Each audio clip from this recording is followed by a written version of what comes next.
গাঁদা ফুল হলো শীতকালের ফুল। শীত শেষ হওয়ার সাথে সাথেই কিন্তু গাঁদা ফুলের গাছগুলো শুকিয়ে যায়, কিন্তু এখন থেকে আপনারাও ছাদ বাগানে পুরোটা গরমকালে গাঁদা ফুল ফুটাতে পারবেন। আর কিভাবে তা আজ আমি আপনাদের সাথে শেয়ার করব, তো চলুন দেখে নেবেন। এখানে আমি কিছু গাঁদা ফুলের চারা তৈরি করেছি, আর এই চারাগুলোতে কিন্তু পুরোটা গরমকালে গাঁদা ফুল ফুটবে। আর এই চারাগুলো আমি কীভাবে তৈরি করেছি তা আজ আমি আপনাদের সাথে শেয়ার করব। এখানে আমি কিছু চারা তৈরি করেছি সিডস থেকে, আর কিছু তৈরি করেছি কাটিং থেকে। যদি আপনাদের ছাদ বাগানে গাঁদা ফুলের গাছ থাকে তাহলে সেই গাছগুলো থেকে কিছুটা কাটিং নিয়ে আপনারা বালির মধ্যে বসিয়ে রাখুন, তাহলে কিন্তু 7 দিনের মধ্যেই কাটিংটা থেকে চারা তৈরি হয়ে যাবে। আর এই চারাতে কিন্তু ফুল অনেক দিন পর্যন্ত ফুটবে। আর যে গাছটা থেকে আপনারা কাটিং নিয়ে চারা তৈরি করেছেন, দেখবেন সেই গাছটা কিন্তু কিছুদিনের মধ্যেই শুকিয়ে যাবে, কারণ আমি যে গাছটা থেকে কাটিং নিয়ে চারা তৈরি করেছি সেই গাছটা কিন্তু এখন শুকিয়ে গেছে। এই চারাগুলো তৈরি হতে হতে কিন্তু গাছটা শুকিয়ে গেছে। যখন আমি দেখলাম যে গাছের পাতাগুলো কালো কালো হয়ে যাচ্ছে, শুকিয়ে যাচ্ছে, তখনই কিন্তু আমি কিছুটা কাটিং নিয়ে বালির মধ্যে বসিয়ে রেখেছিলাম। আর দেখুন কি সুন্দর হয়ে চারাগুলো তৈরি হয়ে গেছে। আর এখন কিন্তু এই চারাগুলোতে অনেক দিন ফুল ফুটবে। আর যদি আপনাদের বাগানের সবগুলো গাঁদা ফুলের গাছ শুকিয়ে যায়, তাহলে আপনারা যে গাঁদা ফুলের সিডস আছে সেগুলো বসান। এখনও যদি গাঁদা ফুলের সিডস বসানো যায় তাহলে কিন্তু গাছে ফুল ফুটবে। আর এই দেখুন, এখন আমি এই গাঁদা ফুলের গাছগুলোকে রিপোর্টিং করব। তো চলুন দেখে নেবেন কীভাবে আমি এই গাঁদা ফুলের গাছগুলোকে রিপোর্টিং করি। গাঁদা ফুলের গাছে কিন্তু বেশি মাটি লাগে না, ছোটো ছোটো টবের মধ্যে কিন্তু গাঁদা ফুলের গাছগুলো বসিয়ে দিলেই কিন্তু গাছে প্রচুর ফুল ফুটবে। এই দেখুন, এখানে আমি কিছুটা গ্রো ব্যাগ আর কিছুটা টব রেডি করে নিয়েছি মাটি ভরে। এখানে মাটিটা রেডি করেছি, কিছুটা বালি, কিছুটা মাটি আর কিছুটা গোবর সার দিয়েছি। আর কিছু দেইনি, সম্পূর্ণ কিন্তু আমি জৈবভাবে গাছপালা লাগাই।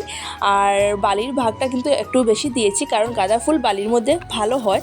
তো এই দেখুন, আর সবগুলো টবে মাটি ভর্তি করে আমি কিন্তু রেডি করে নিয়েছি। আর এখন এক এক করে এই চারাগুলোকে এই টবগুলোর মধ্যে বসাবো। আর এই চারাটা দেখুন কি সুন্দর হয়েছে। আর এই চারাটার মধ্যে কিন্তু অনেকগুলো ফুলের কুড়িয়ে চলে এসেছে, কয়েকদিনের মধ্যে কিন্তু এই ফুলটা ফুটেও যাবে।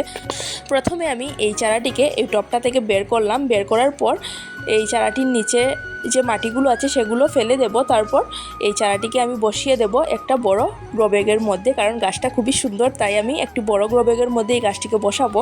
তারপর এক এক করে সবগুলো চারা কিন্তু আমি বের করব। এই দেখুন, আমি এখানে কিছুটা বালির মধ্যে কাটিং বসিয়েছিলাম আর কিছুটা মাটির মধ্যে কাটিং বসিয়েছিলাম। মাটির মধ্যে যেগুলো কাটিং বসিয়েছিলাম সেগুলো থেকে কিন্তু খুব সুন্দর চারা তৈরি হয়েছে, আর কিছুটা শীর্ষ থেকে চারা তৈরি করেছিলাম। তো এই দেখুন, এই চারাগুলোকে কিন্তু আমি বের করছি।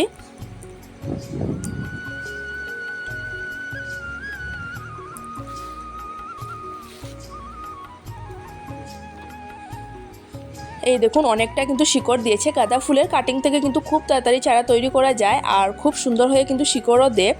তো এই চারাগুলো কিন্তু আমি বের করে নিয়েছি। এখন আরও কিছু চারা তৈরি করব। আর এই চারাগুলো কিন্তু আমি বালির মধ্যে বসিয়েছিলাম, দেখুন গাছে কিন্তু কুড়িয়ে চলে এসেছে। আর এই কাটিংগুলো যে গাছটা থেকে নিয়েছিলাম সেই গাছটা কিন্তু আমার শুকিয়ে গেছে। চারা তৈরি হতে হতে কিন্তু যে গাছটা থেকে নিয়েছিলাম সেই গাছটা শুকিয়ে গেছে, কিন্তু এই চারাগুলো কিন্তু খুব সুন্দর হয়েছে। দেখুন, চারাগুলোর নিচে কিন্তু অনেকটা শিকড়ও দিয়েছে। আর এই চারাগুলোর মধ্যে কিন্তু ফুল অনেক দিন ফুটবে, প্রায় 2 থেকে আড়াই মাস কিন্তু গাছে ফুল ফুটবে। সবগুলো চারা বের করে নিয়েছি। আর এখন এই চারাগুলোকে রিপোর্টিং করব।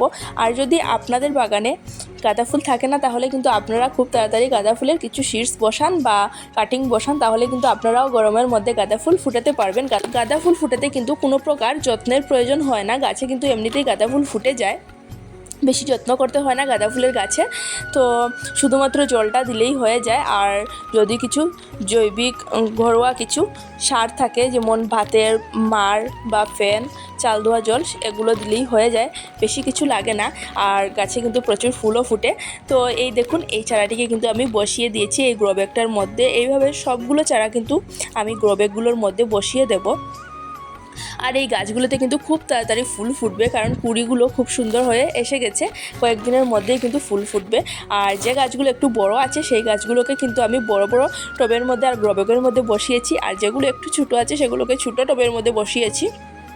কারণ অনেকগুলো গাছ আর একসাথে এতগুলো বড় টব আমার কাছে ছিল না, তাই কিছু রান্নাঘর থেকে কিছু কন্টেইনার নিয়েছি, সেগুলোর মধ্যেই কিন্তু আমি বসিয়ে দিচ্ছি। আর কিছু প্লাস্টিক নিয়েছি, প্লাস্টিকের প্যাকেট, সেগুলোর মধ্যেও বসিয়ে দিচ্ছি। 15 দিনের মধ্যেই কিন্তু আমার এই যতগুলো গাছ আছে গাঁদা ফুলের গাছ আজকে যতগুলো লাগিয়েছি সবগুলো গাছের মধ্যে কিন্তু 15 দিনের মধ্যেই কিন্তু ফুল ফুটবে, কারণ সবগুলো গাছের মধ্যে ফুলের কুড়ি আছে, তাই কিন্তু গাছগুলোতে ফুল ফুটবে। আর আমি কিন্তু অবশ্যই আরেকটি ভিডিওতে দেখাবো আপনাদের এই গাছগুলোতে ফুল ফুটার পর। তো এইভাবে কিন্তু এক এক করে সবগুলো গাছ আমি ছাদ বাগানে এই টবের মধ্যে বসিয়ে দেব। বসানোর পর দিয়ে দেব জল, আর জল দেওয়ার পর 1-2 দিনের জন্য রেখে দেবো ছায়াতে, যেখানে রৌদ্রটা একটু কম পড়ে সেখানে রেখে দেব। তো আমার সবগুলো গাছ লাগানো হয়ে গেছে। আর আজকের মতো আমার ভিডিওটা এখানেই থাক, আগামীকাল নিয়ে আসবো নতুন একটি ভিডিও। আর আজকের আমার এই ভিডিওটা যদি আপনাদের ভালো লাগে তাহলে আমার পাশে থাকবেন আর আমার চ্যানেলটি সাবস্ক্রাইব করবেন। আর আপনারা অবশ্যই কিন্তু এই গরমের মধ্যে গাঁদা ফুলের গাছ লাগান, দেখবেন গাছে ফুল ফুটবে, খুবই ভালো লাগবে। তো আজকের মতো এতটুকুই থাক। Happy gardening.